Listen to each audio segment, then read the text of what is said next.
Here. Hello, good evening, ladies and gentlemen. Welcome to News Talk. I am excited to be back here with you this Wednesday, the 24th of July in the year of our Lord, 2024. It's a pleasure to be with you. I'd like to welcome all of you who are tuning in, especially from where we call the Federal Republic of Amazonia. Ground Zero, of course, all of you in the diaspora, thanks for joining. Please, as usual, I ask you to go ahead and quickly hit your share button. Let everybody know the anchor man is here. We've got a lot to talk about tonight. I am quite excited. La République du Cameroon is broke. Again, La République du Cameroon is broke. They can no longer pay arrears. Just up to 200,000 francs in arrears. In other words, if the government of La République du Cameroon owes you 200,000 francs, that is only about close to $400. They can't pay. They can't afford it. That is what this war is doing to them. And that is what I told you the other day, that there are movements in the background. Today we got a communique, statement coming from La République du Cameroon ministry saying that informing the civil service, they cannot pay their arrears. But that is only a smidgen of what is to come. Please go ahead, hit your share button, and I will be right back in a few minutes, ladies and gentlemen. Stay put.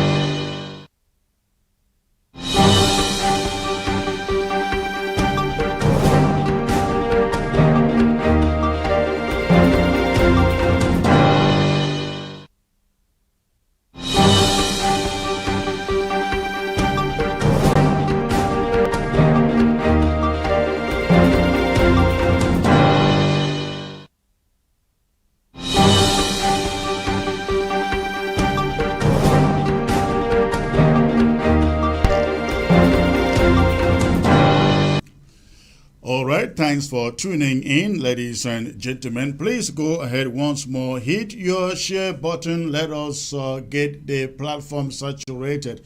If you are joining by way of Facebook, please hit the share button. And if you are joining by Facebook, I want to remind you, please go ahead and subscribe so that each time we come on live, you have a notification. The only people doing us this service is Facebook. They no longer send out the notifications, but YouTube does. They do send out notifications. So please make sure you subscribe to our YouTube page if you are watching by that page. Again, thank you for joining, especially those of you joining from Africa and Amazonia in particular. Tonight, I'm going to be talking about a recent statement made by Archbishop Andrew Nkea. In the TV interview on Ground Zero, he essentially indicted the diaspora leaders, calling us ignorant. Ignorant. We do what we do, according to him, because we don't know what obtains on the ground. I have my monologue that will be coming on directed at that. We also will be talking about the school resumption policy, our school resumption policy for the academic year 2024-25. We're going to be enlightening you on what we have decided and what we obtain on the ground. Of course, I will also be talking about the firepower that is going on the ground and the liquidation or the beginning thereof of the liquidation of La République du Cameroon economically, to the extent they cannot afford to pay their civil servants, talking about their arrears. So again, please go ahead, hit that share button, as I waste no time in bringing you this information. But I like to start tonight reminding you of the draft, the Ambazonia Liberation Draft that is coming up. That has started at the county and LGA levels. And our appeal is to every one of you out there, whatever county you belong to or LGA that you belong to, I urge you to please respond when your county and LGA come knocking for your liberation draft. We need these funds to prosecute this revolution. You will agree with me, without funds, we wouldn't have been able to drag La République du Cameroon on and on and on for 8 good arduous years. 8 arduous years, ladies and gentlemen. And so if you want to see us continue to drag La République du Cameroon and bring their economy into ruins and bring their political system into disarray as it is now, we have to continue to fund the war and fund the struggle. So my appeal again to you is, please, your local government, your county, and if you do not have a payment method for your local government or your county, call up anybody here at the interim government or anybody you may know at the county, and they will give you the payment information. Now, this is what we are doing. Right now, as I speak, the counties are self-drafting. They are self-drafting between now up to September the 13th. Every county, every LGA is drafting right now, from now up to September the 13th. And then September the 15th will be the grand finale that we will bring on TV. And so again, I really desperately appeal to you to make sure that you chip in whatever you can. We are asking every Ambazonian who cares about what we are doing, who cares about freedom, who cares about liberation, independence, to please support the draft, your county, your LGA, with at least $500. At least $500. That is the amount every Ambazonian in the diaspora is expected to pay. We started this, it was $1,000, but we understand that the economy is tough, and really, really, really tough nowadays with the inflation all over the place. And so we consider that let's give people a little break. Most people can afford $500, and you can pay in 2 installments or 3 installments between now and September 13 to your local government or county or to the center treasury. You can break it into 3, into 2, pay it in 2 or 3 installments, and before you know, you would have paid it. So please, we urge you, we appeal to you, you want us to continue to prosecute this war and drag La République du Cameroon to the negotiation table. We have no choice but to pay for it. Wherever that you may be, in Africa, in Canada, in Asia, in the Middle East, in America, Europe, South America, please, your money is welcome. Your money is welcome to prosecute the struggle. Thank you very much for considering that. Again, the exercise is going on right now. Contact your county, your local government leaders, and if you do not know them, you do not know how to pay, contact somebody at the center government here, and they will give you the payment details. So I hope you take that very, very seriously. All right, ladies and gentlemen, I will take you into my monologue for today. My monologue for today having to do with what is going on with, what Archbishop Nkea is saying out there. What Archbishop Nkea is saying out there. Now, before I do that, I'd like you to listen to this. Listen to him. Yes, and the social unrest in the 2 English-speaking regions. Most of the plugs of this unrest is being drawn by people in the diaspora. How can we bring them on board to know that what they are doing is not good for their own people, and that peace can actually be brought about without violence? One of the things I must tell you is that our diaspora is as active as they are because they don't live in Cameroon. They are not adequately informed. They don't have first-hand experience. They have second-hand experience. They see pictures on social media. They see events that happen.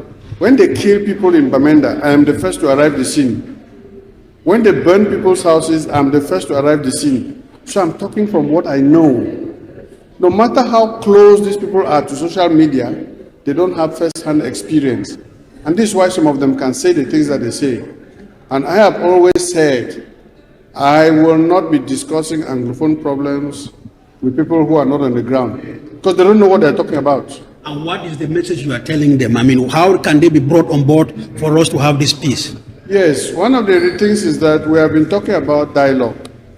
We must be able to dialogue. They must be able to dialogue. And the first thing to dialogue is to create the atmosphere for dialogue. And creating that atmosphere for dialogue is to cease violence. If you think that you only get dialogue by destruction, this is very difficult. And there is... All right, you heard that from the horse's own mouth. That is the Archbishop Andrew Inke in Bamenda with that statement there. Now I like to I like to bring you my monologue on the subject that he is discussing there, and I hope that I really truly hope that somebody will lay hold on this message and make sure that he listens to it and get our perspective to his opinion.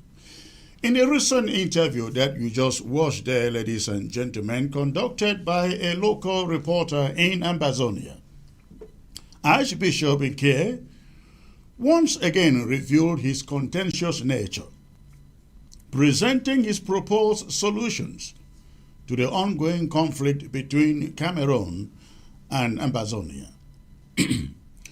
Based on our direct experiences and his communications with the diaspora, Archbishop Nkea comes across as an exceedingly two-faced figure, often speaking from both sides of his mouth.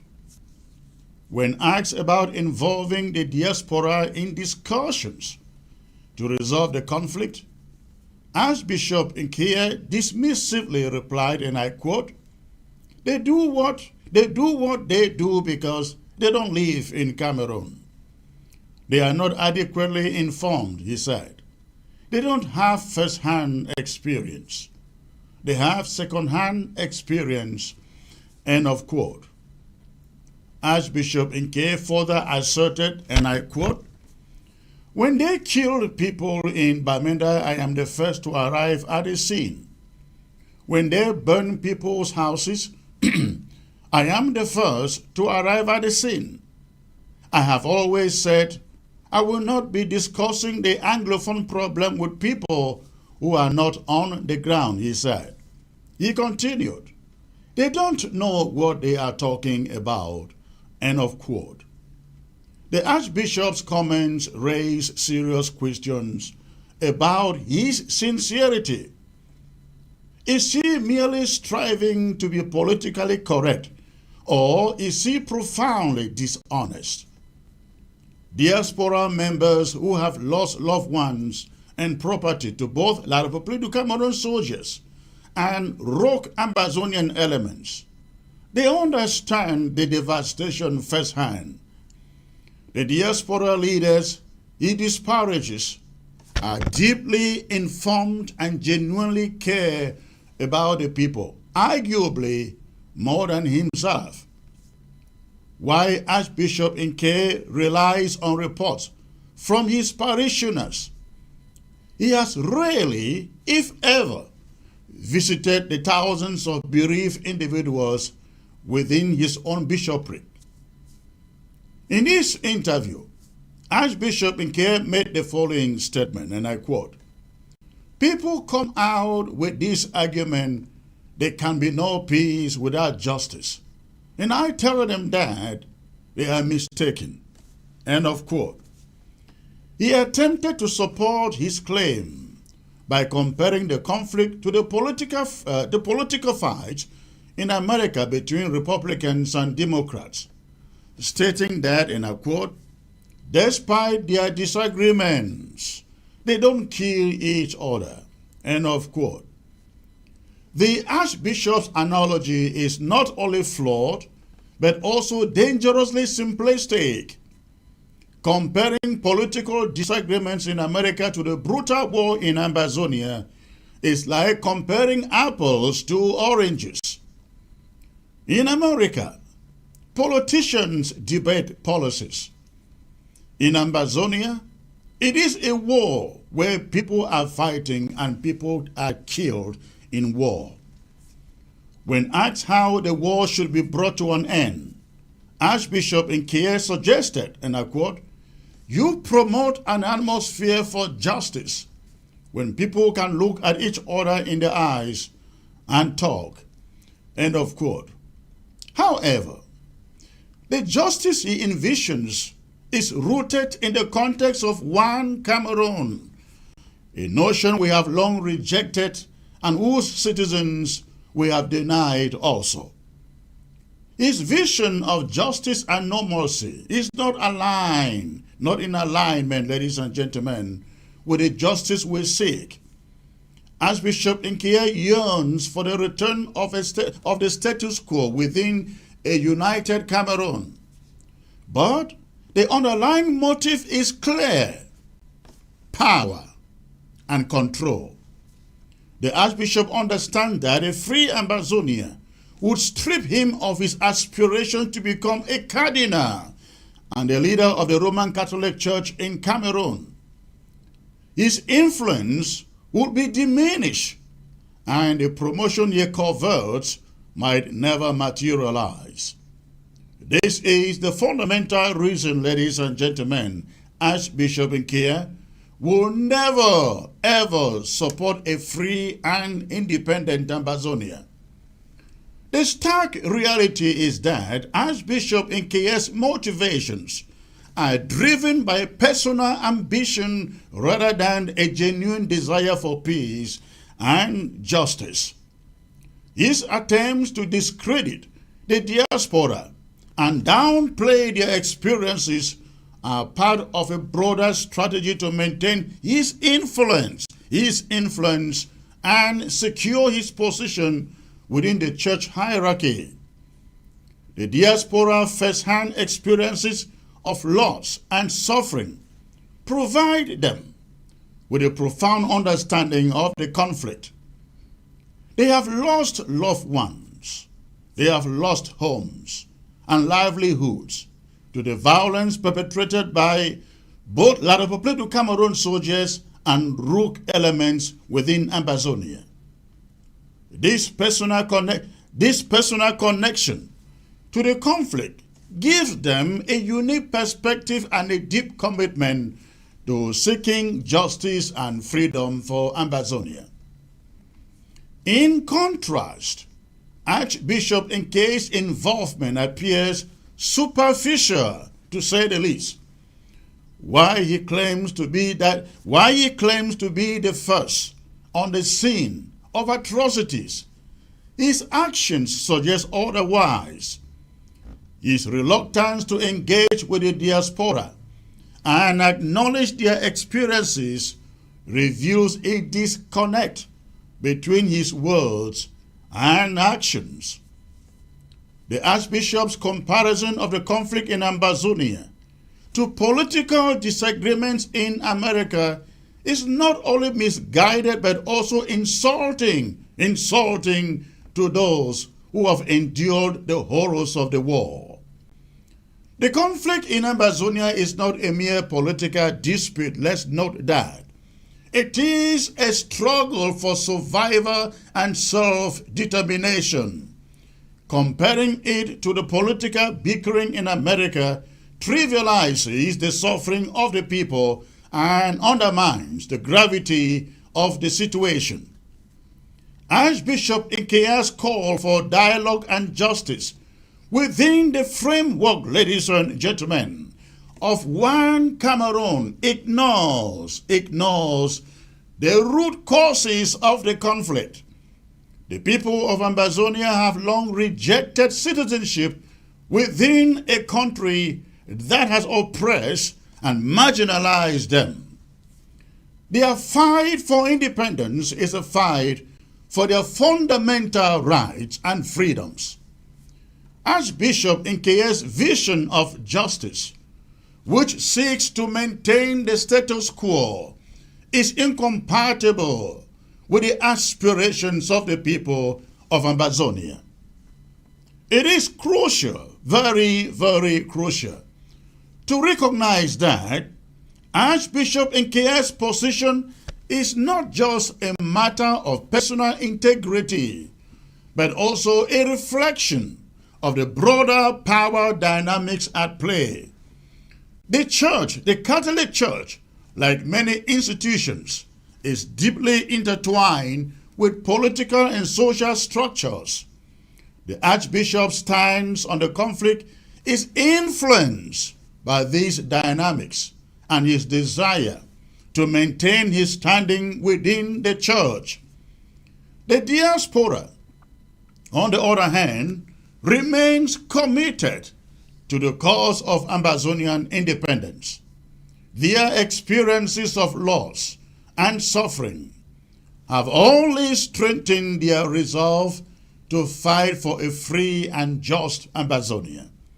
They understand that true justice cannot be achieved within the framework of a united Cameroon, where their rights and freedoms are continually denied. The people of Ambazonia, ladies and gentlemen, deserve leaders who genuinely care about their plight and are committed to achieving justice and freedom.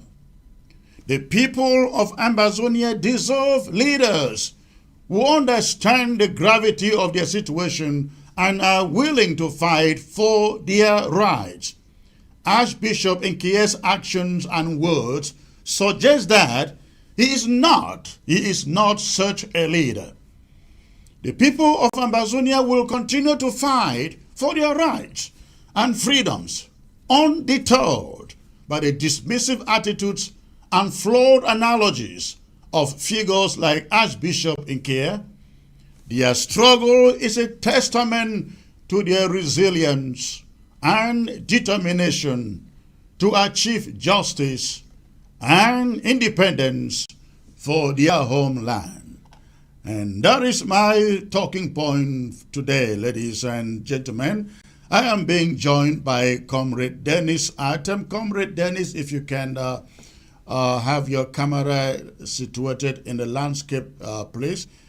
Horizontal, please, if you can hear me. Comrade Dennis, can you hear me? Comrade Dennis, can you hear me?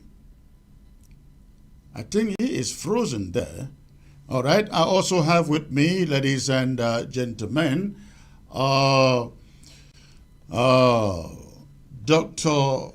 Anthony Epa, joining me from the great state of Chicago. Good to have you, sir. Thank you, Comrade Chris. I want to greet everybody. I want to greet our serious and determined restoration fighters on ground zero who have made everything possible for us to engage in this war for 8 years.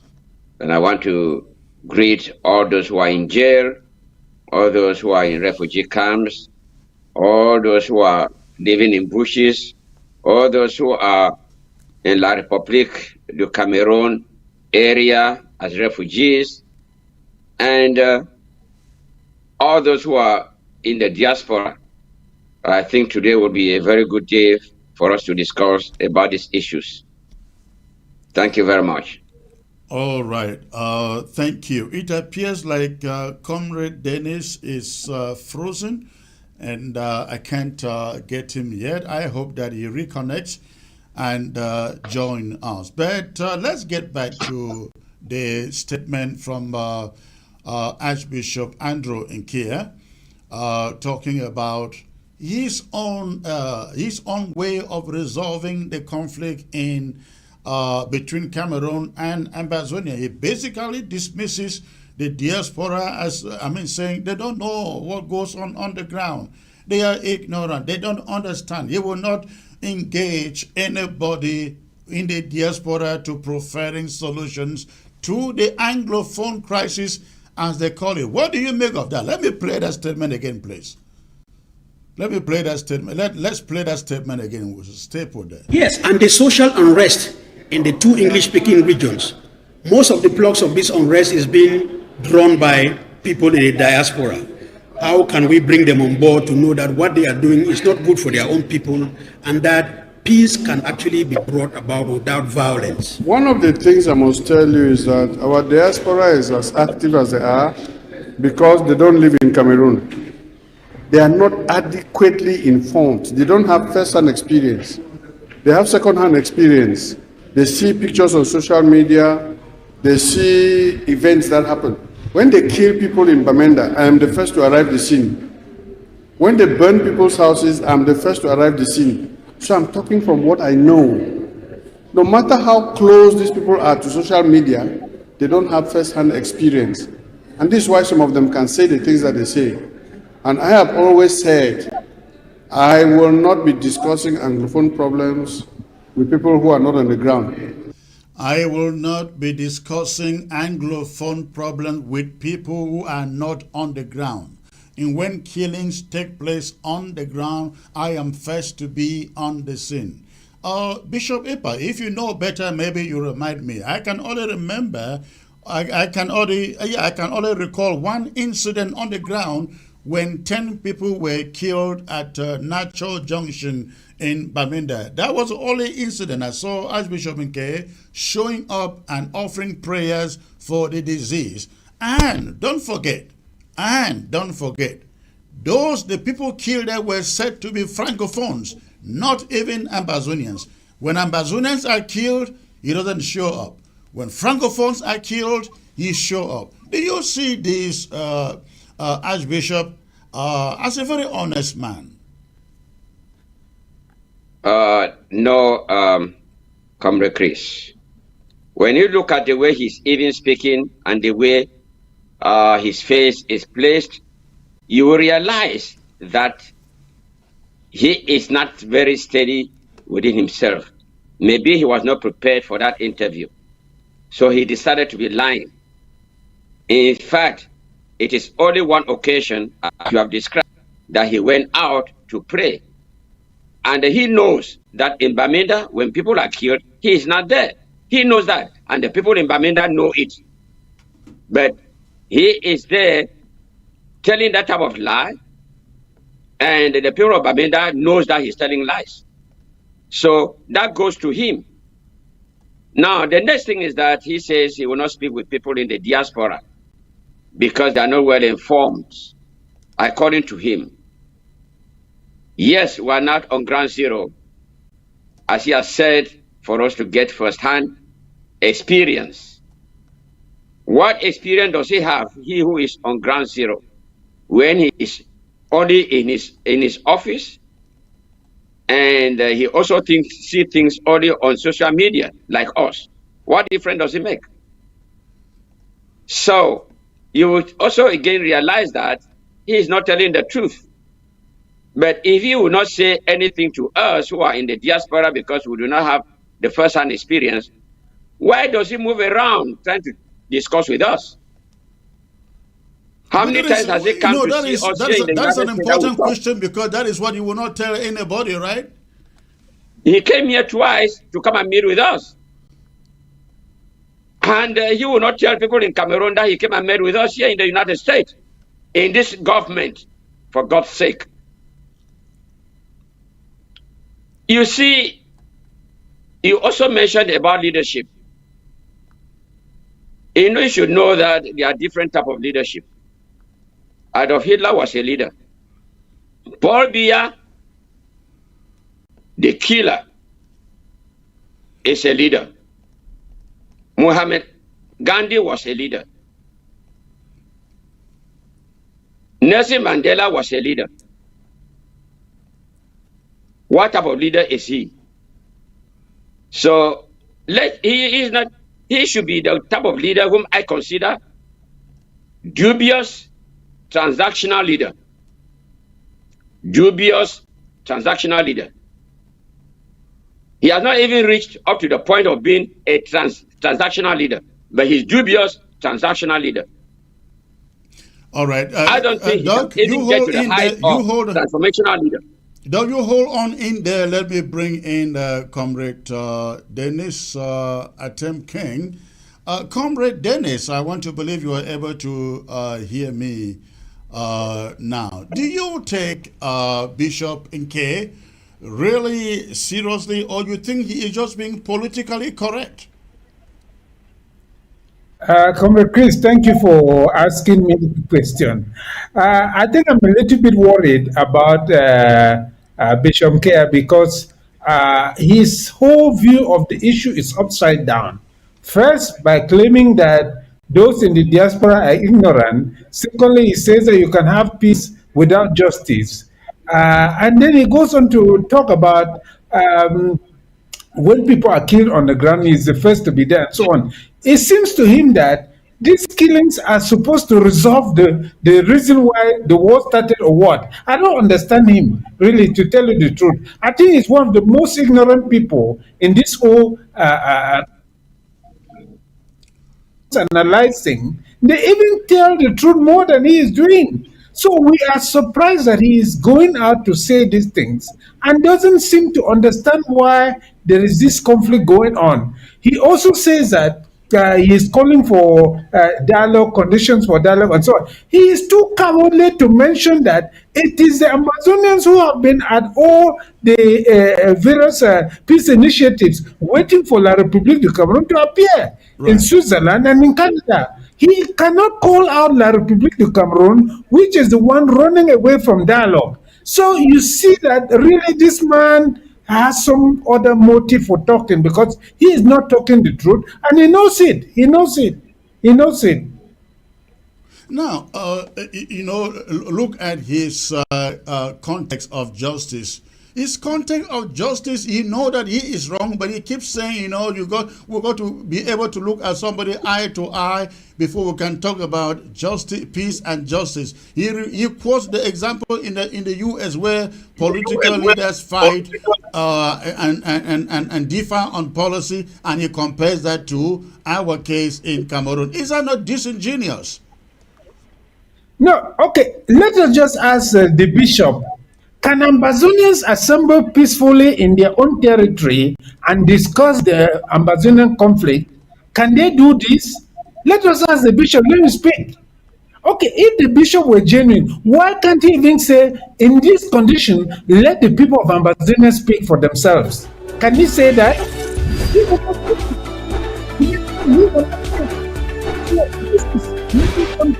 That's the bottom line.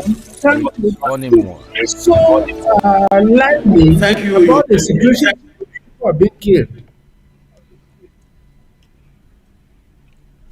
Okay, Dr. Epa, it seems you wanted to add something there. Yes, he is saying that he will not want to speak with the people in diaspora because they are ignorant of what is going on ground zero. Or according to him, we do not have first-hand information. What of Adu Karim? What happened to Adu Karim? Why did he not take what Adu Karim was saying? Why should he not fight for Adu Karim to come out from jail? Right. Since Adu Karim have been there with him, he should be talking with Adu Karim.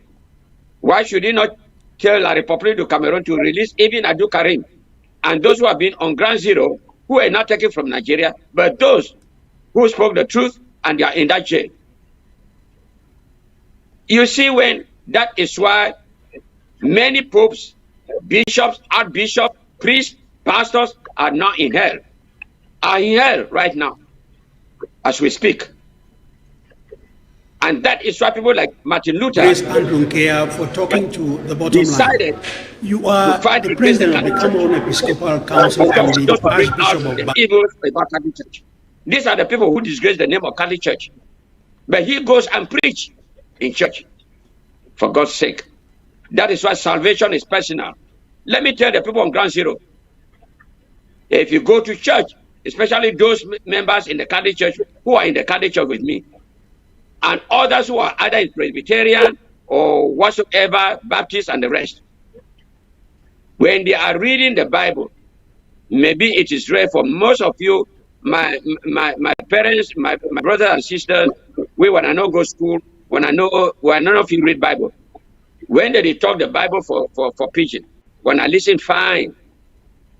When you listen, fine, the Bible talks, say, do what the Bible, do what the word we don't hear. Do the way you don't hear. But many of these people don't follow them. Because they will talk the thing, they will read the Bible, but they go behind, they worship Satan. That's why some popes and even bishops and some priests, they're there for hellfire right now. So listen to me. And that's the fact. See an example from people like Bishop Nkea. If he not repent, he will go hell with the lies he's telling right now. He know the killing of the boys in Guti because he was still in Manfe, and he sent the father Adam where they go even became organized football. So that made the love with picking the wooden be fight for camp play. Then in the course of play, made they kill them. And you know, child, men of God, Father God, forgive me for even saying this, because I'm not judging anybody, but I'm just telling the truth. But everybody is going to pay, either here and now or thereafter, and we shall be visited on the last day for God to actually judge everybody. Thank you very much. You see, this is what I think about this whole issue when you have Archbishop Inke meddling in it and being unable to speak the truth as a man of God. Cardinal Toomey passed, and we have learned that the Vatican is looking forward to choosing another Cameroonian bishop to replace Cardinal Toomey, and all this that Archbishop Inke is doing is to make sure that he occupies that position left by Cardinal Toomey. And that is why if he comes to you, he may say entirely something different, goes back to La Republic and sit on their media or media officials. He says entirely something different as we see now. What is your thought about this? You're a Catholic, I believe.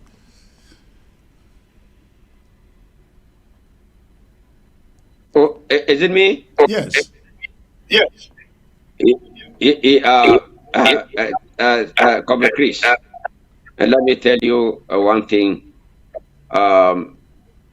A bishop of that level, Archbishop, who will not speak the truth because he wants a position, a higher position like a cardinal, just to get a title, God is not even going to accept it. One good priest, I think in Nigeria, my talk for pidgin, waiting that priest he talk someday for church. He come now from a different church, then he come preach for his own church that day, that Sunday. He talk one story. He said some reverend father, if you want go for go visit some sick man. And when a common say they go visit the sick man, a motor be spoiled. So he called taxi. The driver come, he can't pick it up. And as in a taxi driver they go, they get accident, and 2 of them they die at the spot. All of them will go heaven. Then the host for heaven, they receive them. Then they tell them, say, may they wait. They put them for waiting spot at the top of pigeon. Now may any man know. So may they wait for purgatory or what? No, may they wait for the for reception area. May they prepare their places. May they wait for waiting room. Yeah, for waiting room. May they wait for the host. I believe those were angels. They talk say may they go prepare their places where they could be. Now they can't call them. The first person where they show a own apartment Now the taxi driver is the priest talks say that the type of apartment with the gear for that taxi driver with all gold, everything is shine with something we never see on we in office on earth. Spacious, big, everything we in office. We don't touch what is so they fly anywhere. And then they talk say they go show the Reverend Father he own to be fine and not be as big as the one of the priest, as the one of the taxi driver. He ought to be rich taxi driver, even up to 1%. Then they said no. He said there is a miss up here. ABB tell the host, the angel, he said no. He said that other one with the gear for the taxi driver. Now you own because he then a Reverend Father. And he help people, he cure people their illnesses, he pray for them, they heal. He said that person is just a taxi driver, not me I also so that mix up. The angel they tell he said no. Not that taxi driver he own apartment that. This one will show you now your own. And then the priest come back and talk say, he say the part say that they like priests or pastors or bishops and not say you come on of the father. You know will go for heaven. You will even get a higher position in heaven than most of these people. They said the reason we be say this taxi driver they wake you for morning and make a simple prayer. Just simple prayer. Papa God, thank you for waking me up. As I go find some small Gary, some small money for buy Gary for my picking them and my family. Bless me.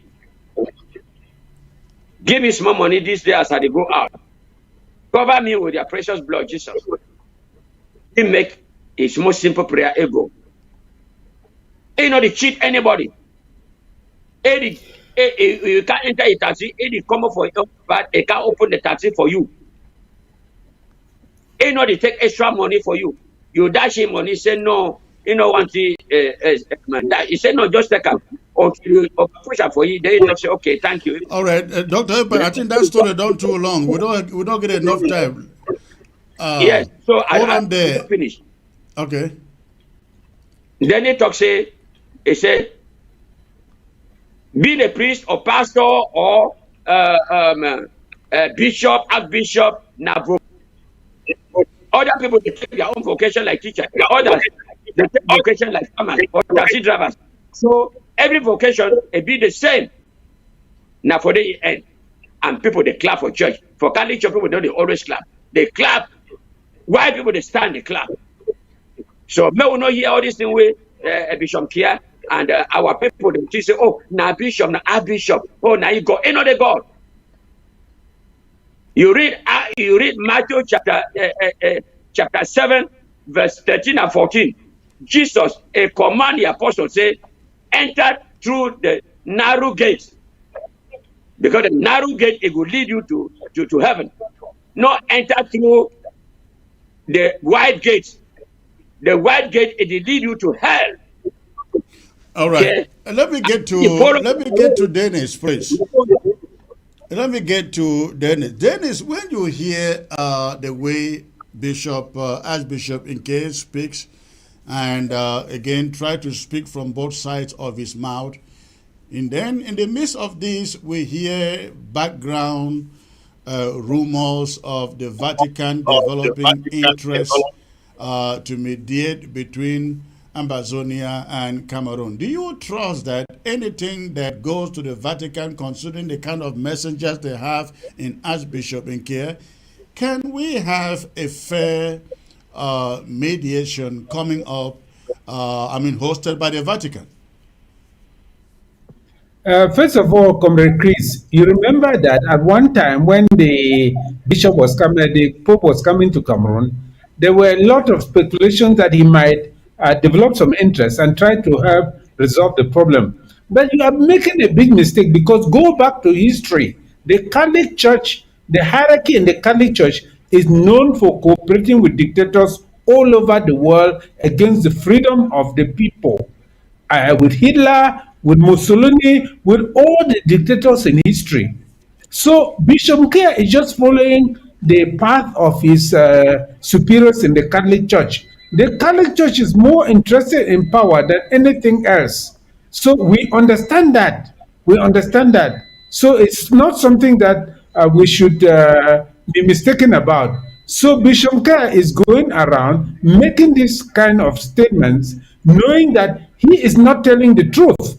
Because a just person, even if he doesn't know that all conflicts in the world are caused by injustice, he would say at least that, okay, let the people of the Southern Cameroon speak for themselves. Let us hear what they want. He doesn't say that. All he's asking is his colonial masters to continue oppressing the people of the Southern Cameroons, because he should be able to see the facts of the case. I don't know whether this bishop has ever read any story or any book written by the Southern Cameroon's liberation movement, or knows anything about the Southern Cameroon's cause, because the root causes completely escape him. He is thinking of the slaughter on the ground, the burning of villages as the root cause, or as something which, if it stops, then the problem has been resolved. You see, this is very unfortunate, because people will be looking up to Bishop Nkea to be more reasonable, to be more understanding, to understand the causes. He should go back to the Southern Cameroon's history, but that doesn't seem to be his concern. That doesn't seem to be his concern. So really, this man is so doubtful that you cannot count on him, because I think he will even distort the minds of the Vatican if the Vatican were to try to get involved. He would deceive the Vatican with these utterances, you see, and the Vatican will be counting on him and someone on the ground who can tell them the truth. But he cannot tell the Vatican the truth. So let us beware of this kind of people. Let us beware of this kind of people. I don't know what you think of my theory that this is all about power and influence. Cardinal, what is his name? The late Cardinal Toomey. Cardinal Toomey is gone, and the position will learn. The Vatican will still want to give it to somebody from that country, and we have heard that. I have heard that Bishop Nkea is eyeing that position desperately. He wants to become the one and only cardinal in Cameroon, as the late Cardinal Toomey. What do you make of this? If you look at his behavior vis-a-vis this idea. Comrade, I can only tell you that he is not objective in what he is saying. So there must be some other motive behind it other than simply talking about this matter. Because at least he will try to bring in some points of justice. He will try to acknowledge the fact that it is Ambazonia that has been constantly available for dialogue, that it is Ambazonia that is calling for dialogue. He doesn't call out Cameroon. He doesn't admit the fact that Cameroon is the one running away from dialogue. He doesn't even admit that Cameroon is the one who started the war and should be the one to be asked to stop the war. He doesn't admit any of this. So if he is talking from justice, why should he not mention any of these things? So I think he has some other motive. I don't know about the position he's eyeing, but I think you may not be far from the truth by alleging that that is what is motivating him. I think so. I think so. Well, let us hope that this what we are seeing from him is only being politically correct, because what we hear is quite contrary to what we have heard from him directly. When I say we, I mean we in the diaspora, whom he is disparaging out there. We wait to see what the Vatican comes up with, and we will judge them by their actions. Dr. Epa, I give you the last word on this subject. I think Comrade Dennis has spoken a lot on that. I think if the Vatican gives him that position, I don't think there is any bishop in that country, archbishop in that country, who is fit for that position as a candidate. They are just going to, they might decide just to give it to him or to someone else but we don't. But we know that whether they give it to anybody, that person is not for this liberation movement. You know. So for me, I don't care whether they give it to him or not. It is not even important to me personally, and to the Amazonian people. Maybe some few people might be glad and they'll be dancing that he's made a cardinal. Cardinal to me was very straightforward. Imagine the way he spoke, you know, when he was questioned on Equinox. And he said, if it were somebody else, he would have lied. But he spoke the truth.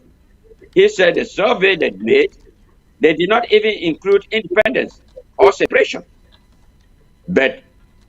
And in research, that was bad, not for you to give that type of that other aspect of it.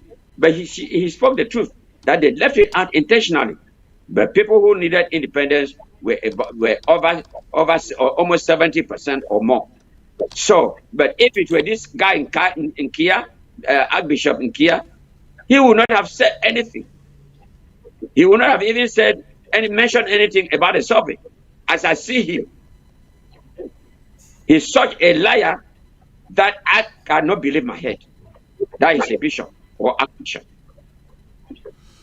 Well, thank you, comrades. I don't know, there's an echo in the background from our microphones. I don't know where that is coming from, but thank you, both of you, for that input. I like us to switch over to this other subject of we changing the way we address or call this liberation struggle. We have been calling it for the past 8 years as a struggle.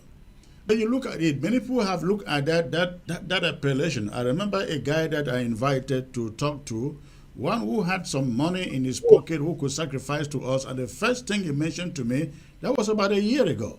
The first thing he mentioned to me was, Secretary Chris, you people should stop calling it struggle. It sounds like you people are people of no faith. You can't keep calling it a struggle and then it keeps on struggling. It's like you don't believe in what you are doing. He didn't give me an alternative appellation to it, but I thought it made a lot of sense. And so again, last week in one of our meetings, which all of you were there, one of us came out with the idea, with the same idea. It is not right we keep on calling it struggle. We are not acting as people of faith. And so we came up with the name Liberation War or War of Liberation, any of them. I would like both of you to chip in to tell us what difference that make from your understanding. Dr. If I can go first. All right, Dennis. If I can come in. Yes, please. Okay, if I can come in first, add some truth to that. But I would not think that a descriptive term will influence the outcome. What I think is, it is the idea of fighting to the last standing, fighting till this, and so on. No, we should talk of fighting till we reach Boya. That is it. We should not talk of fighting to the last man standing, or some of the things that we say, those ones which are intentional and which have a direct consequence on the outcome that you want. Those are the things that we must correct, but this one is more like a descriptive term. When there is a fight, you call it a fight. Of course, it is good if we call it a liberation war, whatever we want to call it. That the idea of a liberation war still has connotation to the outcome that we want, liberation, which is good. I think it is a good thing that you brought up that, because it helps not just this particular appellation, but the way we use language in general in the struggle. As I'm telling you about the idea, people say we'll fight to the last man standing, or to, they use. We should talk about fighting till we get to Boya. Yes, that's how we should say it. So I think the idea you have brought is good, because it will enlarge our view now to cover all the other areas where we're making a mistake in our choice of words. No, I totally agree. I think in the second thought, I thought the idea of saying fighting to the last man standing. Nothing like last man standing. We always stand. We always stand. Our fighters will stand. They cannot kill half of them. We have in the bushes, but I think again, sometimes we use the words before we come out to think what their meaning and connotations exactly are. Dr. Epa, your thought on this?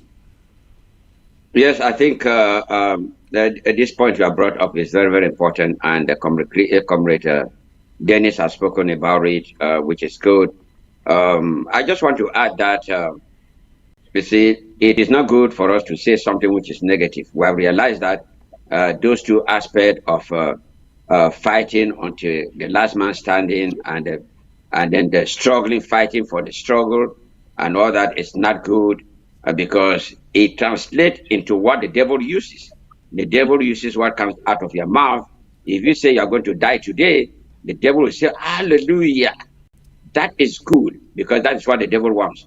Say you are not going to die but live and testify the goodness of God in this land of the living, and the devil will run away.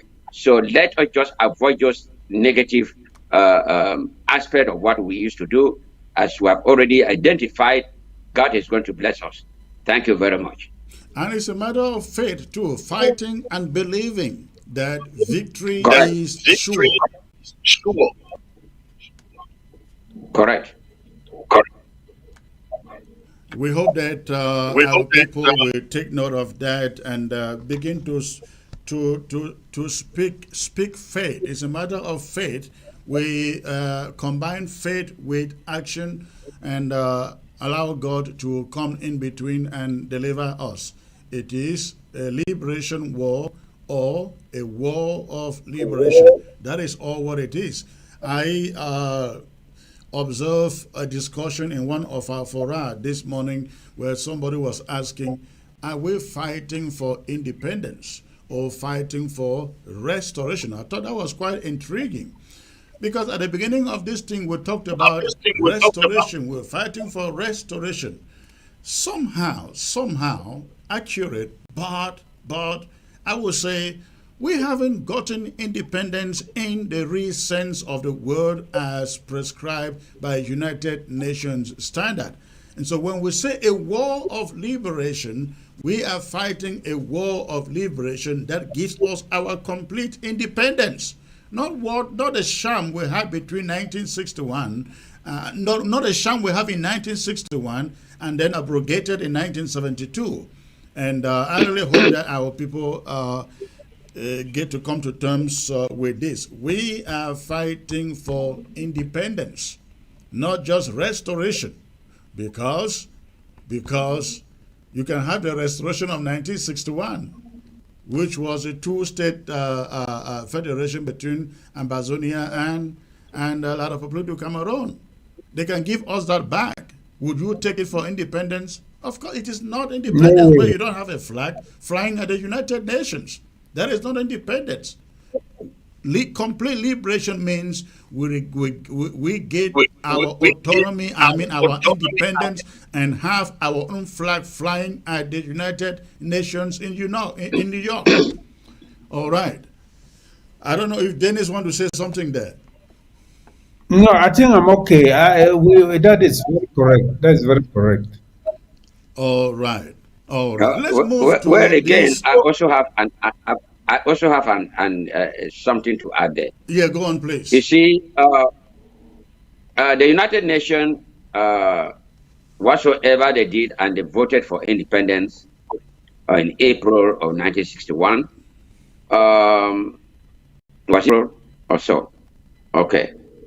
When they voted for independence, it is just that they did not follow up with what they were supposed to do.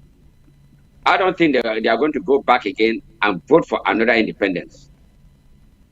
So that is when we have to look at. Well, because they already voted. But that is where the contradiction lies. Yes, they voted for independence. They are not going to go back to vote for another independence. But the question is, what type of independence? I think that's what we are fighting for. Correct. Exactly. All right.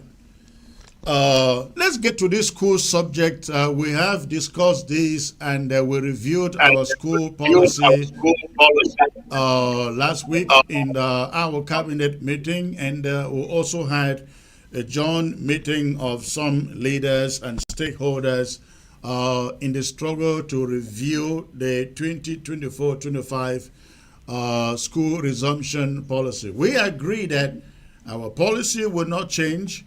It will remain what it has always been from a few years ago, in which we allow the operation, the resumption of community schools, also known as privately operated schools. We have said we do not want to see any French Cameroon operated schools running in Ambazonia. We also stated that we do not want to see any French teachers or French lessons taught anywhere in classrooms in Ambazonia. We also made it very clear we do not want to see the flag of La République du Cameroon flying up in any school. And when I mean schools, again, I'm talking about these community schools, because government-operated schools are a no-go zones. So no Cameroon flags anywhere in Ambazonian community private schools, no singing of the national anthem in any of those schools. And we also agreed in that meeting with other stakeholders that this year, schools in Ambazonia shall not be resuming on the same date with schools in French Cameroon. Remember, we have the Anglo-Saxon educational system. They have the French educational system. Our systems are not the same. Though not really a big deal if the schools start on the same day, but to distinguish ourselves from them, our system from their system, we resolve that our schools will resume a week after theirs. Their schools are resuming on the September 2nd. Ours will resume, I think we agreed, on the September 8th. So that is what we agreed. No singing of the Cameroon national anthem in any of our schools. Every French Cameroon teacher in any school in Ambazonia will be chased out. That was our resolve. Dr. Epa, let me get back to you on this, if you want to add anything there. Yes, I think that policy of our schools starting later on different days is very, very correct, because it is not just even a new policy. It is what existed before we joined these people in 1961. We were opening our schools in southern Cameroon on different dates.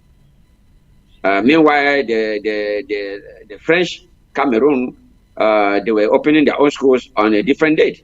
So if we go back to that, it is not just a new policy, it is what we had done before we joined these people in 1961.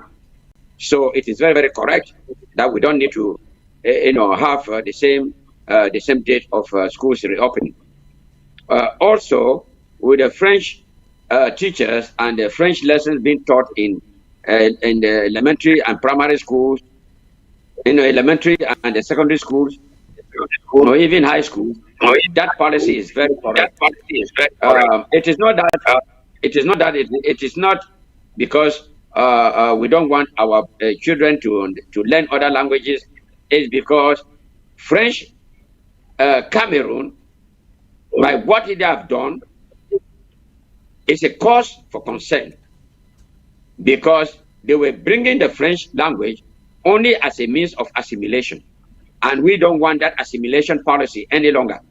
That is why we are banning that French in the elementary, secondary, and high schools. In the college, you can take some courses in French, no problem. In German, in Poland, in even Spanish, no You are problem. right, and that is why here in this policy we are not talking about higher institutions like private universities. You want to go there and learn French, that is fine. You are an adult, you choose what you want to learn, but we don't want the French language to be a policy from our secondary to, primary to secondary to high school levels. It should be out of place.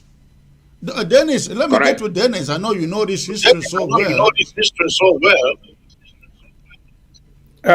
Comrade Chris, I think the policy has been long overdue.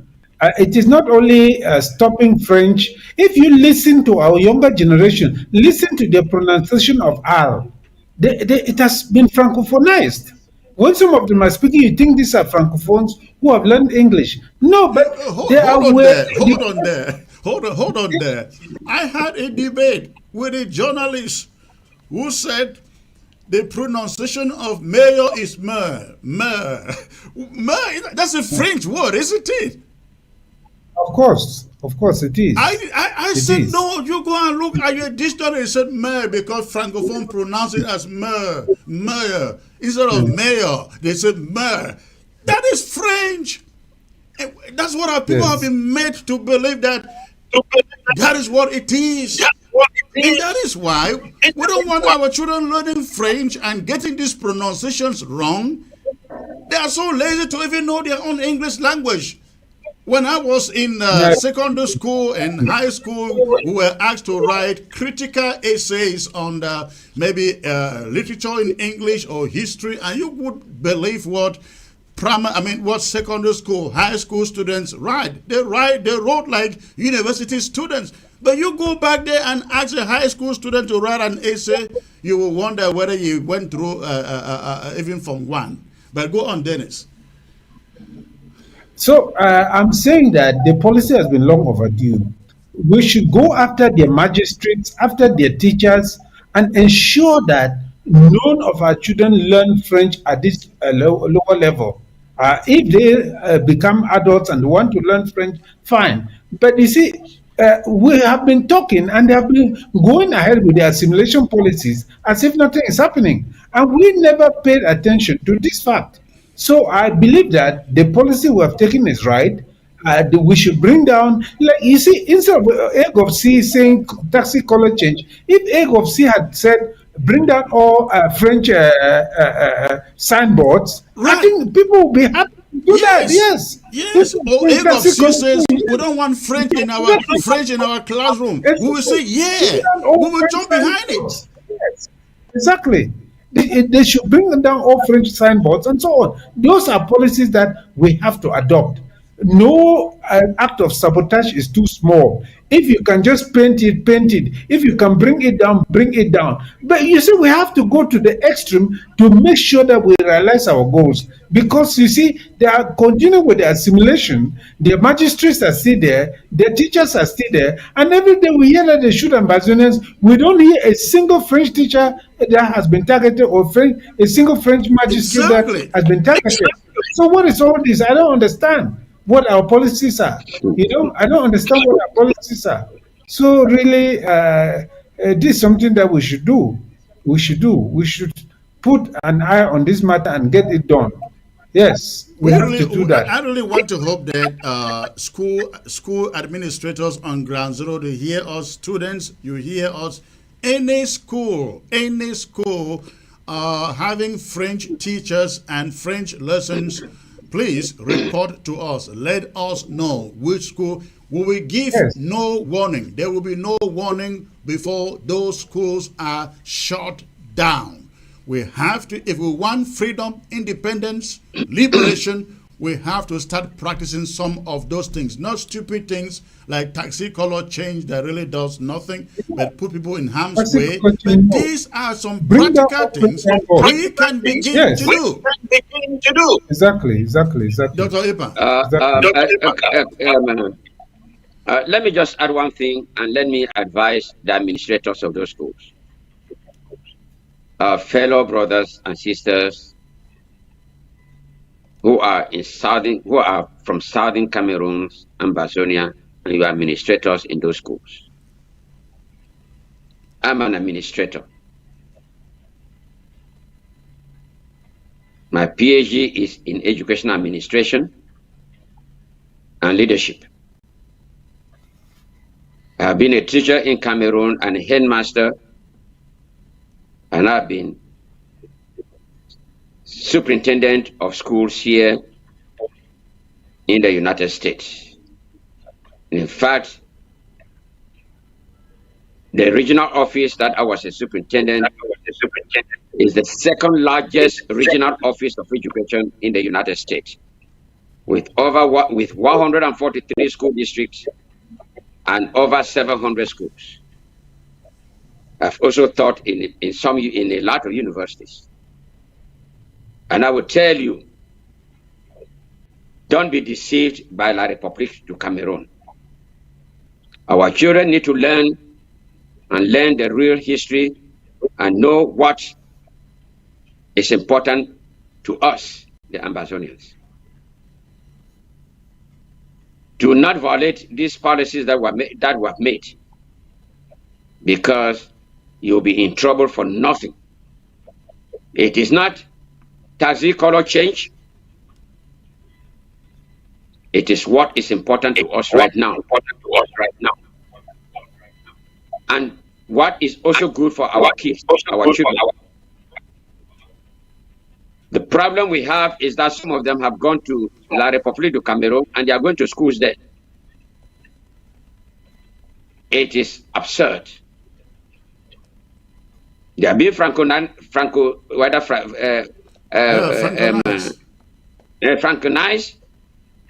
and this is a very big deal for us. The La République du Cameroon soldiers who are living in our lands, they are befriending or raping our girls, our children, and they are having children with them. And this is going to be a very serious problem in the near future. So we have to guide against all these things. So when a policy comes like this, don't criticize, because some of us have looked at it very critically, having done a lot of research on these issues before we come and tell you.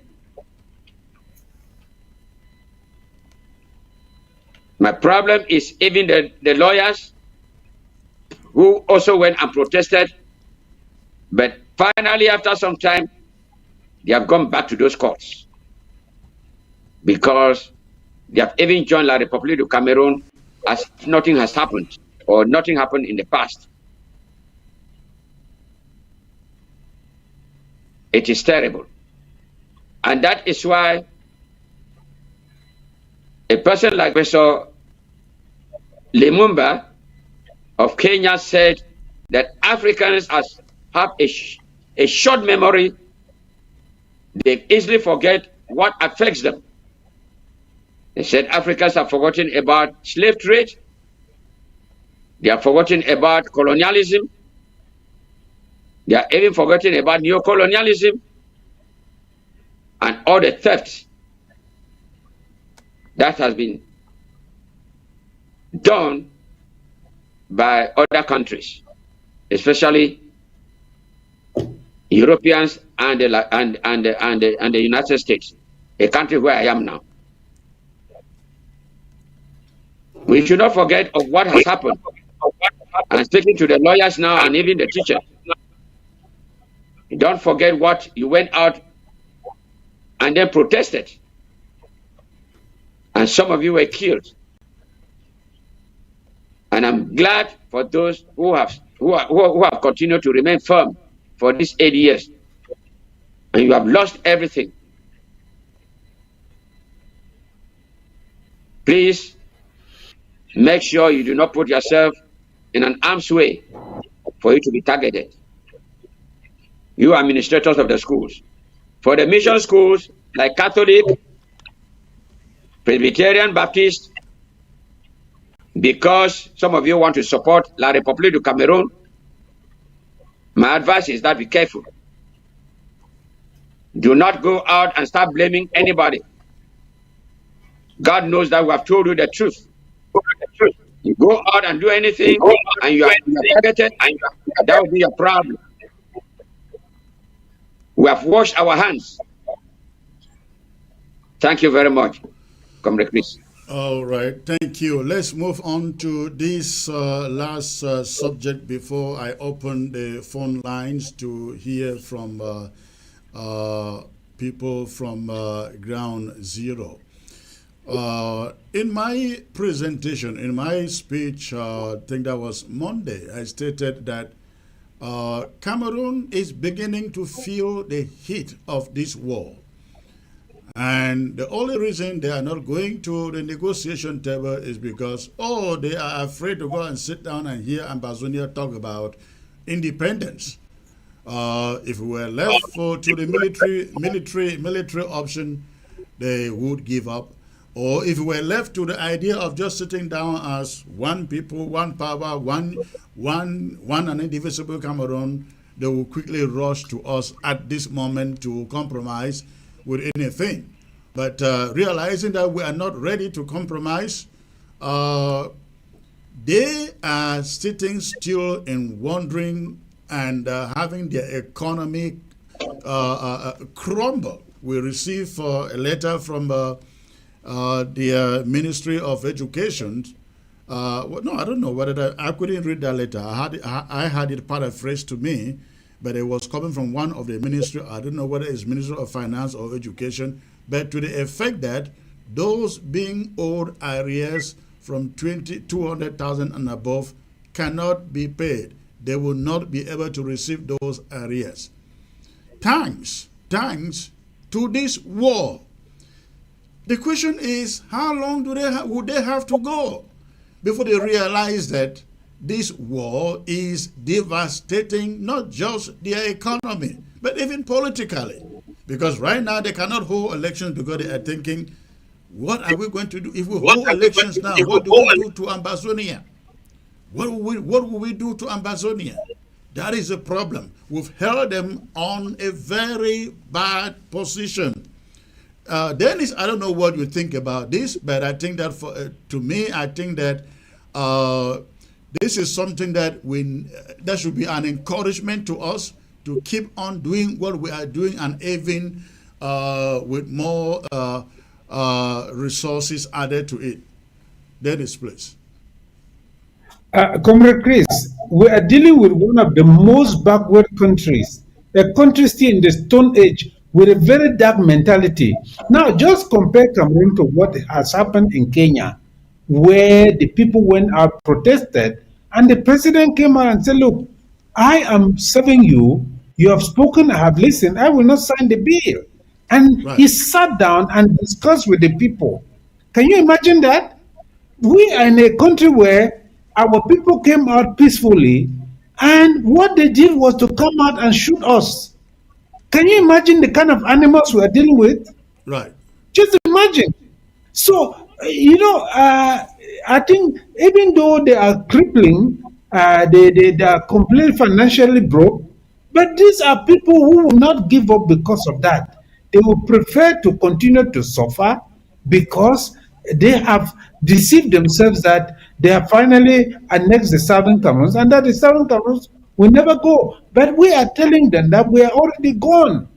I think some people have to stand up and tell them the truth in their own calm that, look, forget about this thing. You can survive without the Southern Cameroons. And they will have to sit up and accept that fact. They can't keep on sogging and, crying and suffering. All of us will be happier the moment this annexation ends, the moment this colonialism ends.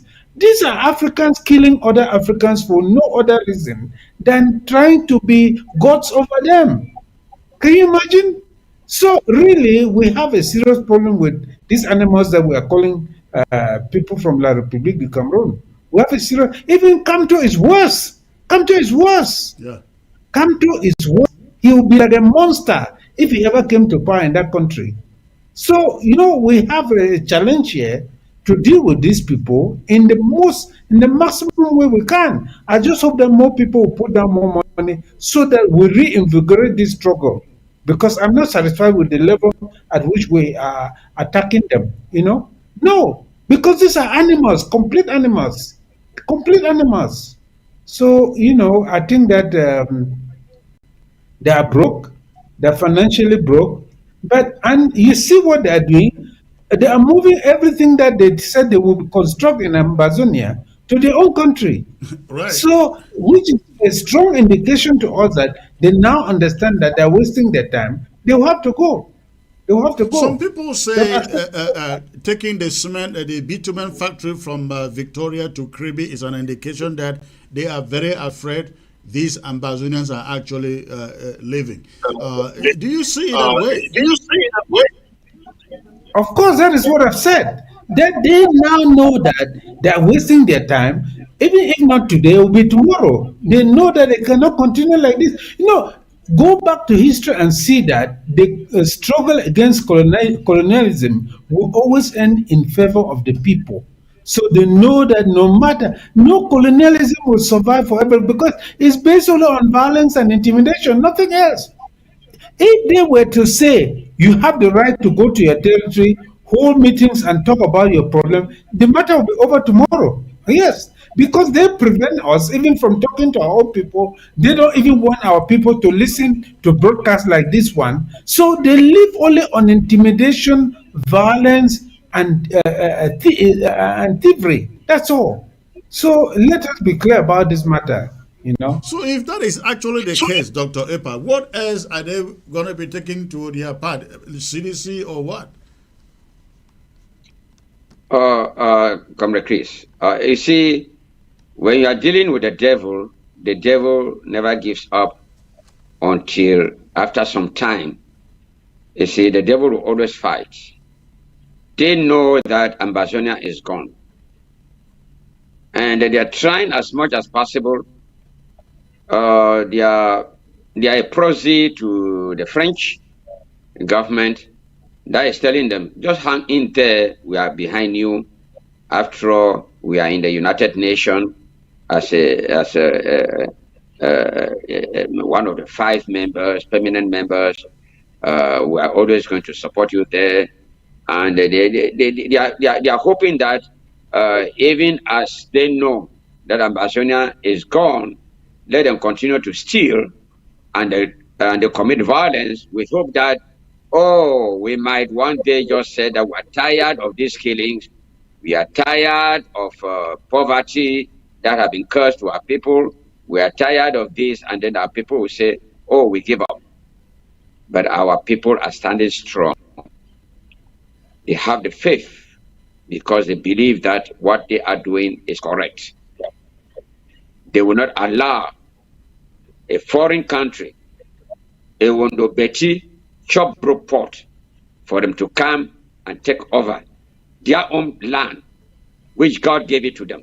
Who will do that in the world? Who will just surrender your own land, your house to people? Say, take.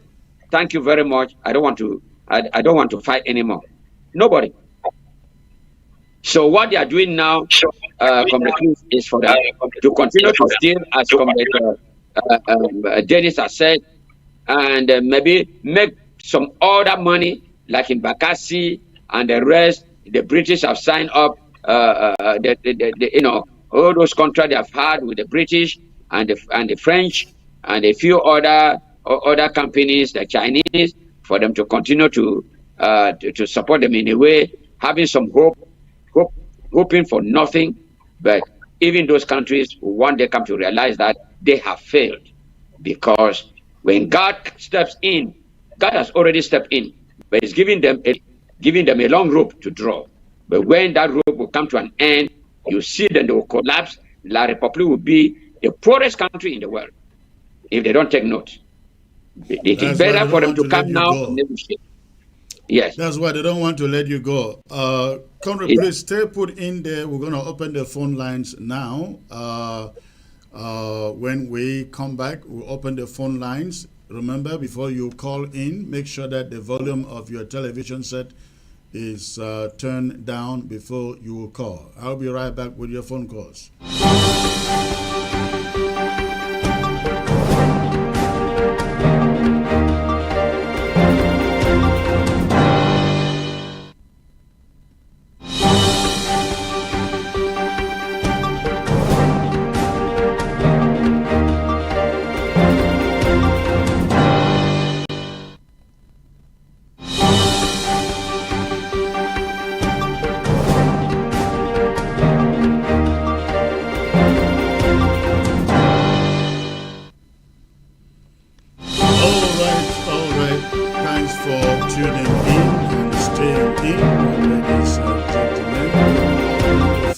lines now. The phone lines will be open for you to call in and make your contributions. You can find the phone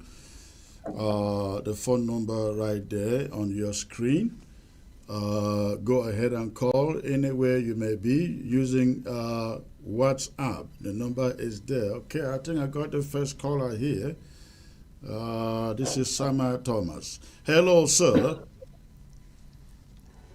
Yeah, good afternoon, Comrade Chris. Good afternoon, sir. This is me, Sama. I can tell that from the very first word that came into my ears. Let me say my greetings to Comrade Dennis and Dr. Epa before saying what I have to say. It has been a great show. What can I say? Thank you. Let me go to my friend, I don't know if he's my friend, Bishop Nkea. Yes. If one was to die of shame, Bishop Nkea would die of shame. If one was to resign as a bishop, as a priest, Nkea would be the very first person to resign as a bishop.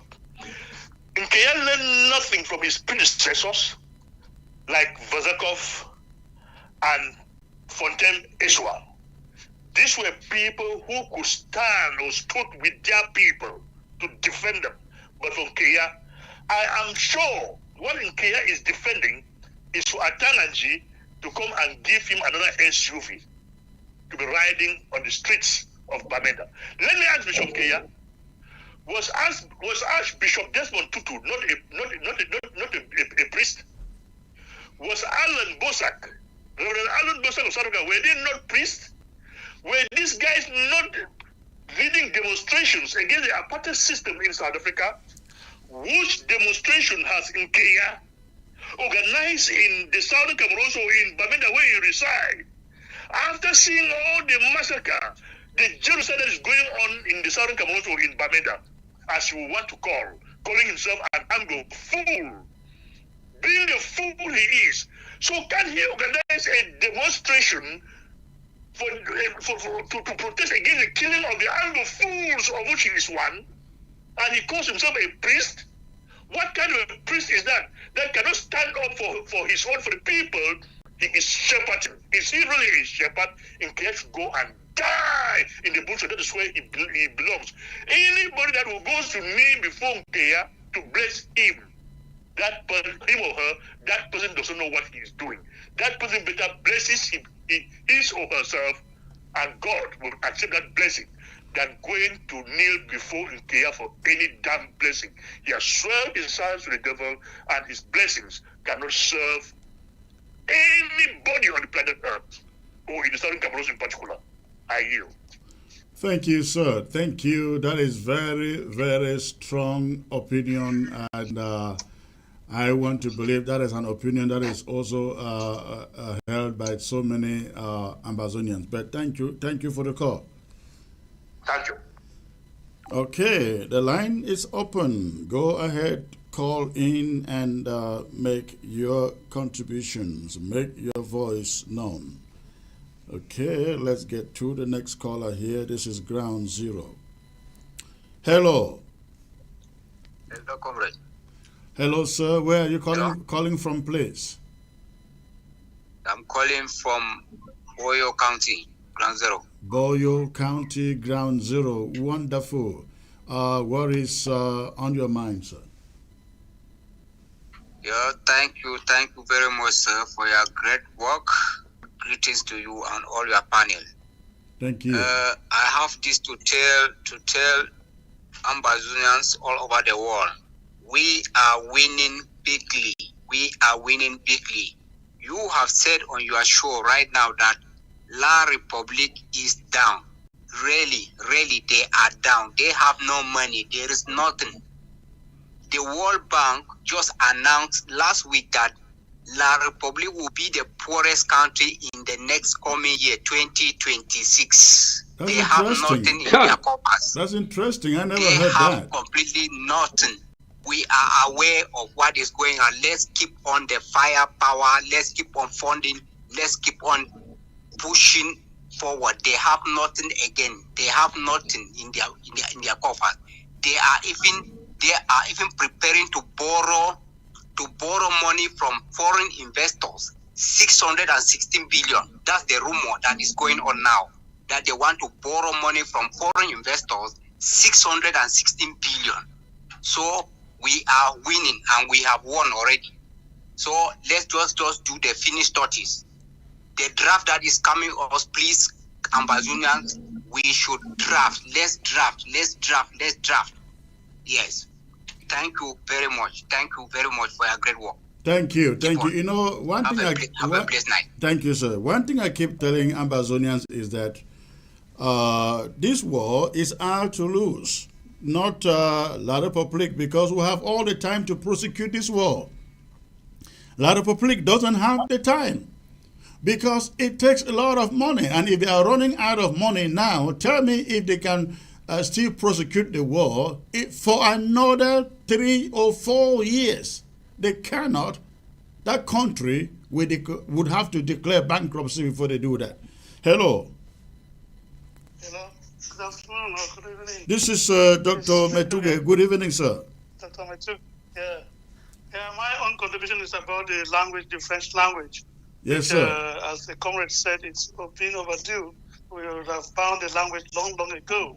Because I personally had experience when I was in Nigeria and money was sent to me to send to a friend who was in Uniben. I went to the post office for me to say I want to send a money order. I was busy and strongly saying I want a mandat. I want to send a mandat. I want to send a mandat. The lady was just looking at me. You know, hold on there, comrade. Like, as Comrade Atemkung was talking about, they sit with that now that their French language has brought into our educational institutions and brainwashing our students to begin to exchange French words for English. Like you call mandat. What is mandat? Yeah. That is a money order, right?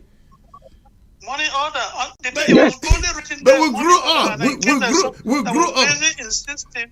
Hold on a second there. Hold on a second there. We grew up calling it mandat.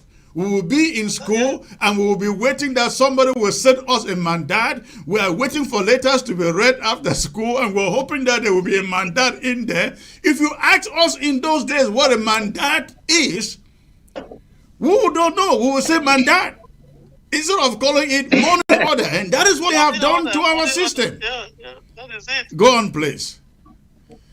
There's another issue about this language is when I was working with the UN in Namibia, I met one of the ministers.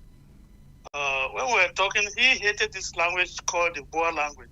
But when he told me that whenever he hears somebody speaking that language, it reminds him of the apartheid regime when they were being oppressed and killed. So he never wanted, if he sees somebody or heard somebody beside him speaking the Boer language, oh my God, he has become an enemy. So we talking about this French language is something that is long been overdue, so we should keep in touch and reinforce it. All right. Yeah. Thank you for the call. That is it. Thanks, Amida. All right. Again, the phone line remains open. Call in. I know quite a number of people are trying to call. Let me read some of their messages here. Good evening, Comrade Chris. I just have a little bit of concern and some question to ask, and I love you to read this message now directly to this screen for everyone to hear and get me right. So what is your question, sir? This is all you write. There is no question. You say you have a question, but there is no question. You can go ahead and call. The phone line is open. All right.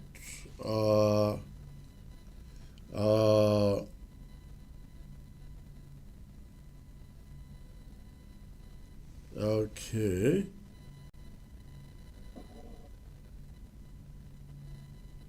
Okay. All right. Again, the phone number is open. Go ahead, call, and let us know what you are thinking in your mind there.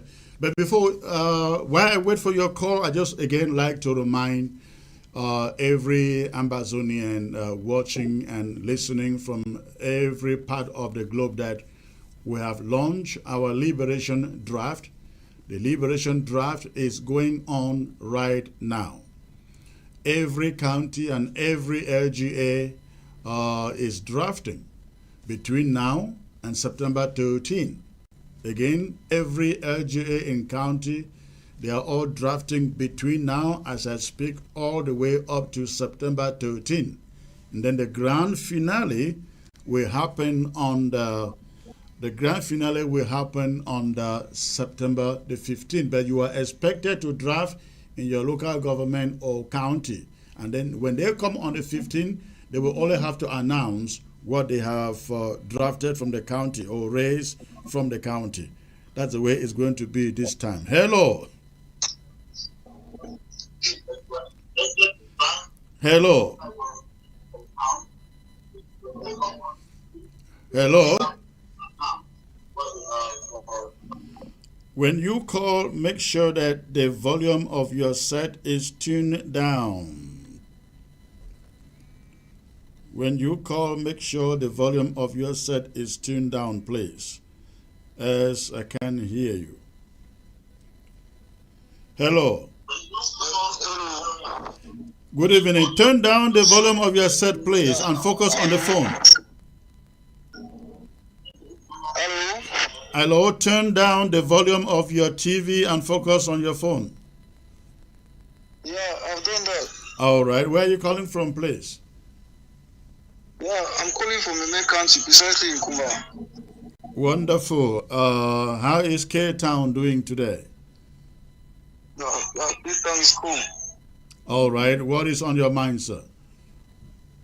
Yeah, please, I want to focus the way things are moving in K-Town. It's as if K-Town have become a place where those barbarians, they can move freely without no fear, no scarcity, in fact, afraid of nothing.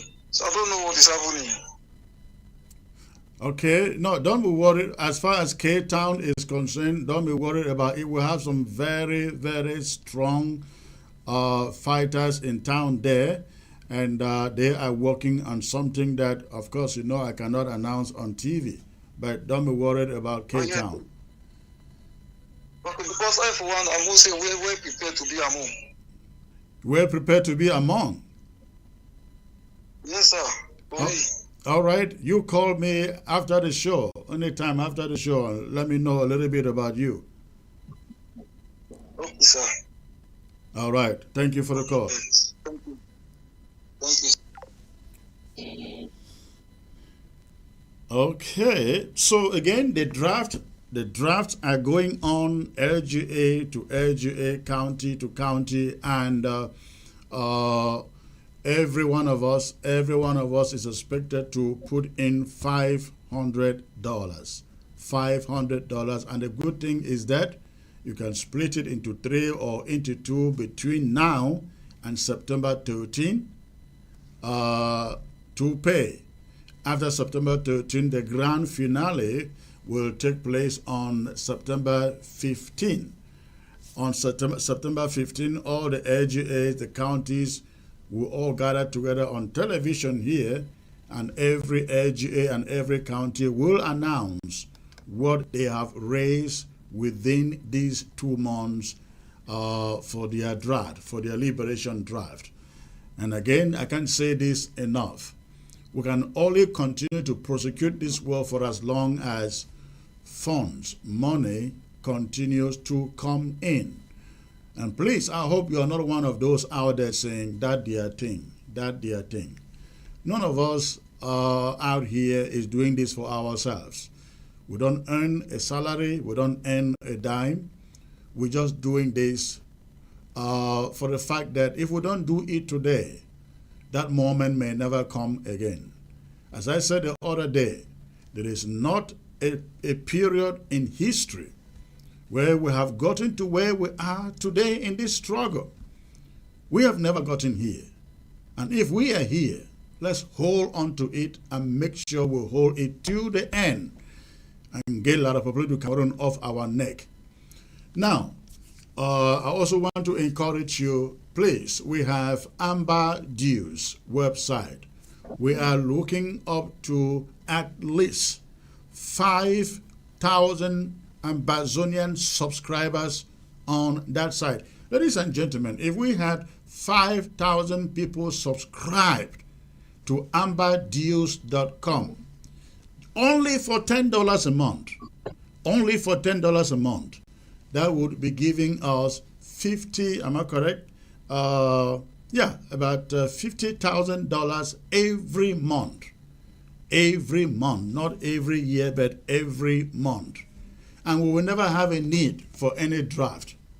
And so our strategy is, if we can have 5,000 Ambazonians to go to amberdeals.com, subscribe with your $10 or more, let us use it to prosecute this program. We will deeply appreciate it. Let's get back to the phones. Hello. Hello. This is a bad connection here. Hello. Hello. You have a bad connection, sir. I can't get you connected. All right. The phone line is still there. You want to call, go ahead and call. But again, remember, amberdeals.com. If we can have 5,000, only 5,000 Ambazonians, ladies and gentlemen, only 5,000 Ambazonians subscribe to Amber Deals and paying only $10 a month. Only $10 a month. We will never lack money to prosecute this war, to put more pressure on La République du Cameroon. So I urge you, please, go ahead and subscribe to the page. Hello. Hello. Yeah, good evening, sir. Good evening, sir. I can barely hear you. Can you raise your volume a bit, please? I'm not getting you, sir. Can you lower the volume of your TV and focus on your phone? Okay. Lower that TV. Okay. Yeah, hello. Hello, good. I can hear you now. Where are you calling from, please? I'm calling from it's now Limbe. Now, Victoria. Okay, what is on your mind, sir? Yes, sir. We are just based in it now and Idora in Limbe. So things there, activities there are just moving as if there's nothing in depth of struggle here, and people are just mocking at us every day and night. They don't care about anything. So the environment, we will talk of ghost towns on Mondays. The foreigners that are there, they are doing their fishing, they are doing everything. Activities are moving successfully without anything. Even some days we see people running up and down, we will make it their spots, and things are just going smoothly without anything. So we don't know whether the site is excluded for this Anglophone crisis or how. We don't understand. All of us are confused. We don't know whether we are for or we are not for. Well, if you are in Victoria and you are Ambazonian, of course, you know the side you belong, right?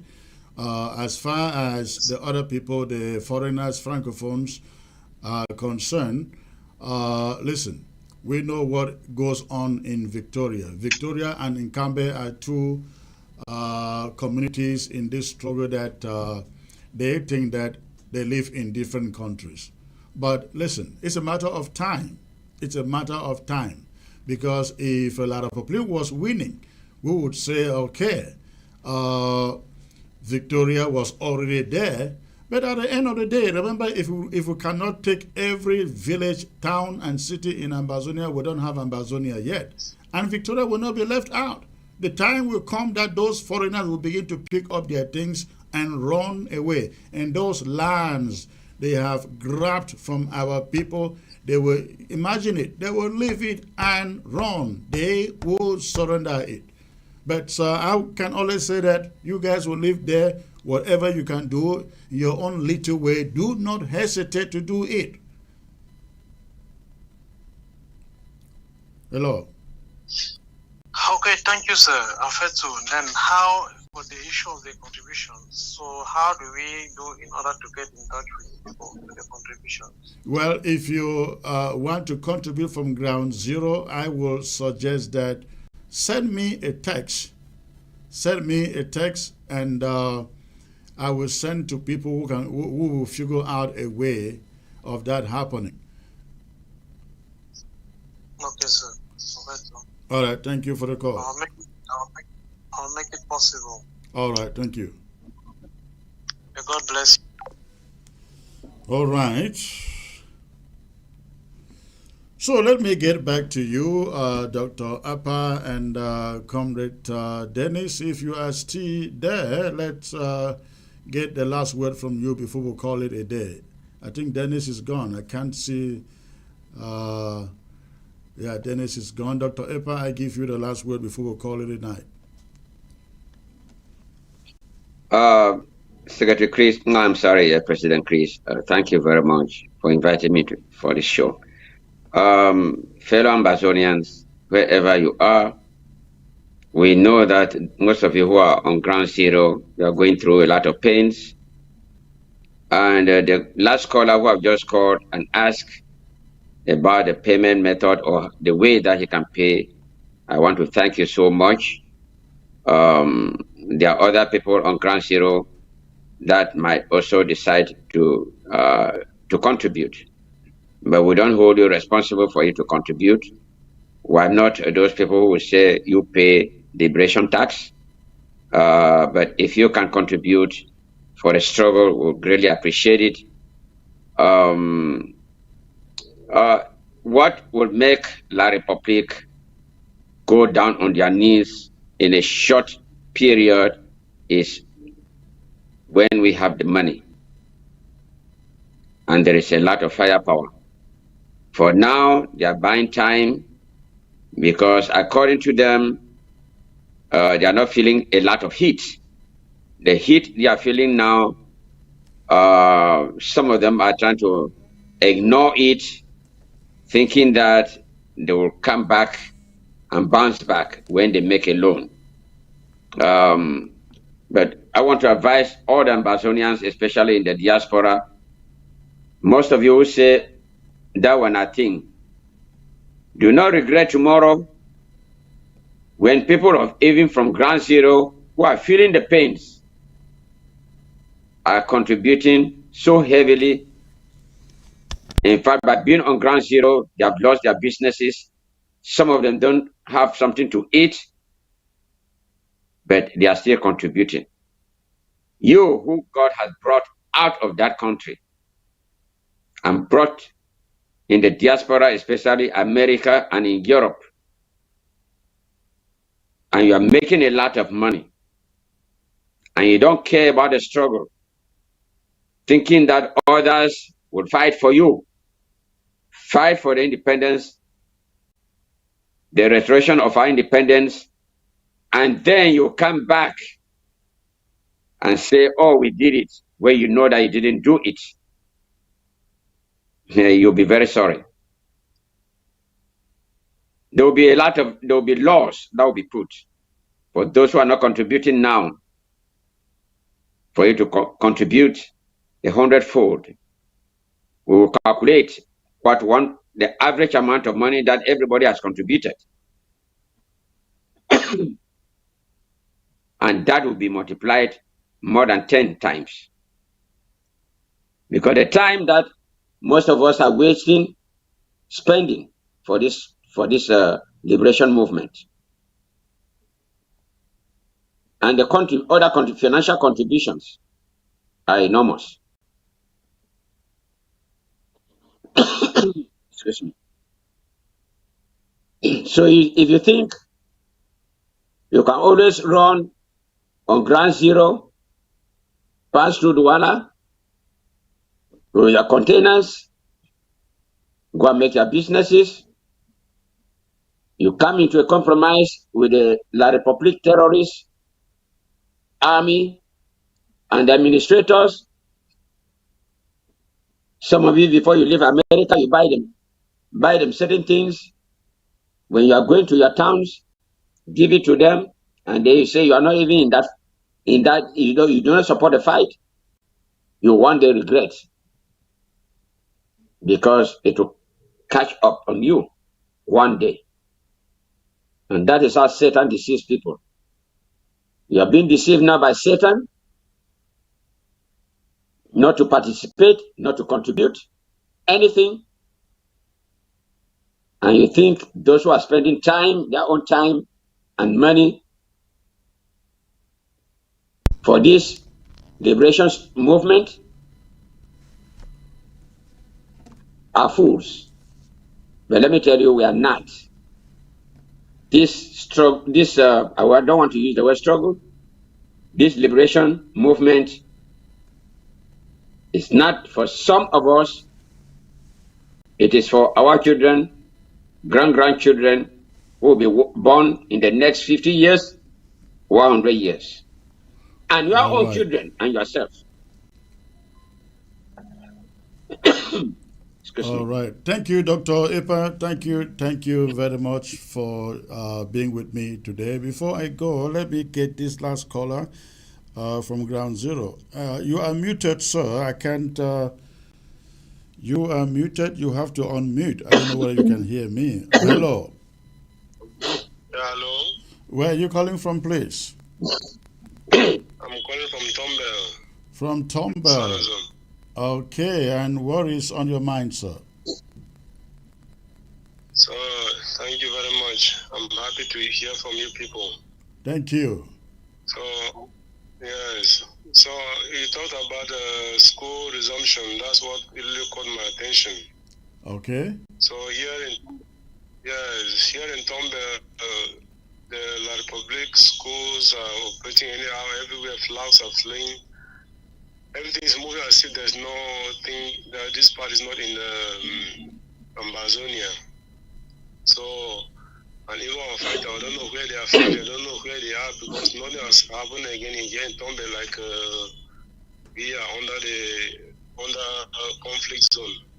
So I don't know whether you are, as you are there, who are you working with to liberate us?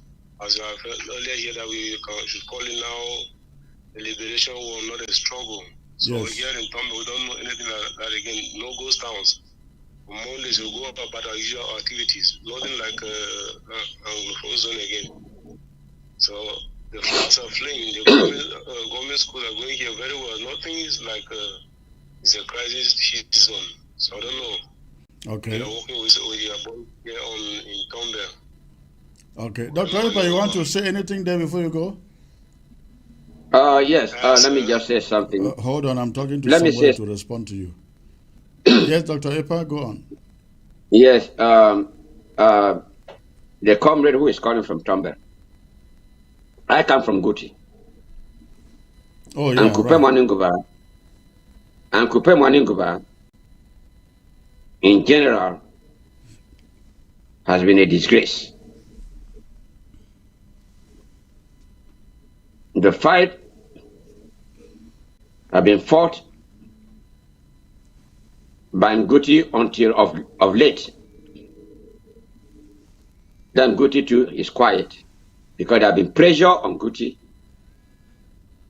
from your so-called SDO from Bangam, coming right to Nguti, organizing meetings even against me, telling the people of Nguti that Nguti should conform with what is happening in Tombell and Bangam. But our local chiefs, who are not even educated, to succumb. The CPDM cabal select people from different villages who are there and give them some small jobs, asking them to make sure that the boys don't fight. And those who want to fight, they kill them. You must have heard about killings in Tale, 22 boys just killed like that. under Nguti. As for Bangam, when our so-called minister, Edu Pokche, called all the chiefs and their native doctors and asked the boys to lay down their arms since 2019, Bangam has not fought. Tombe has tried a little bit, but we in Kupe Manugoba have not gone so far. Now that Nguti too is quiet. So what we want to do now is that we need boys who want to fight.